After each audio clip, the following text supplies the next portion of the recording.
Let it be so. Let it be so. I like to often reflect on the creation story because I think it carries a lot of lessons for us to learn as human beings. Primarily because we were created in the image of God. So it means that because we were imbued, or we are imbued with his characteristics. When you read in Genesis, for instance, that we were made in his image and his likeness.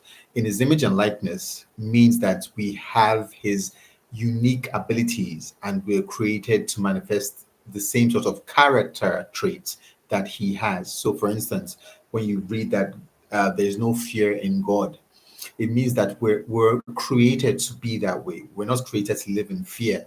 So if you're living in fear, then you're not functioning like God, right? So in his image refers to the characteristics or the character of God, and in his likeness means that you function like him. So one of the things that you read, or the primary thing that you read in the book of Genesis, especially at the beginning, is the creative ability of God, right? He was That's the first introduction that you see of God. That's the first thing that you learn about God, that in the beginning God created. So he introduces himself as the creator.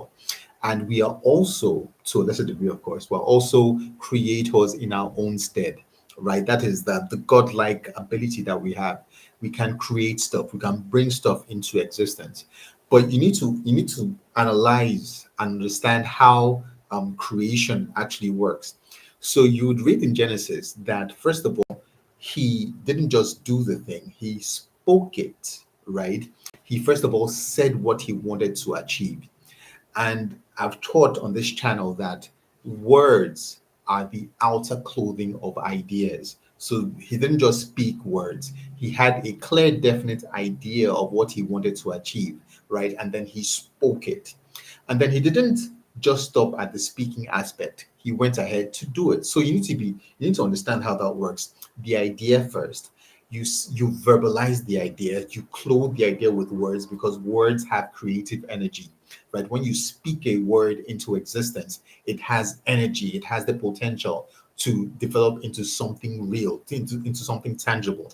But you don't stop at the place of speaking words. You go ahead and execute. So you read that God said, let there be, right? Let there be fish in the sea. And then the next line would be, and he created. He didn't just speak, he also went ahead to do. So when he said, let there be, let it be so, means that you marry or you align your words, which are the outer clothing of ideas, to your execution, the things that you do, because you need both of those things to actually cause creation to happen, right? Don't just stop at the essence of speaking, and don't just do without speaking and without thinking or without ideating. You need the two to combine to produce the real tangible effect. Also, the essence of let it be so is when you're speaking, when you're making a commitment, when you're declaring something, you don't just speak and assume that it's going to magically happen. You have to also go ahead and execute. When you make a promise to someone, you're making a commitment, you're promising them, you're committing to them. So you have to go ahead and ensure that you fulfill that promise or that commitment. That is how we know that you're if God if God never executed or never brought to pass everything that he said, then he wouldn't be God. We wouldn't trust him. There wouldn't be any need of trusting him. But because we know that he holds his word, the Bible says that he esteems his word above his name. Every word that he utters, he ensures that it comes to pass because his reputation is at stake. Otherwise, it wouldn't be God. So you need to also behave the same way. You need to know that when you speak a word, your ability to be godlike, to function in that same realm of a God, right? Because you're supposed to be God class, means that when you speak, you also perform. When you make a commitment, you also go ahead and do. When you want to create something through and you speak the word, you also go ahead and execute it.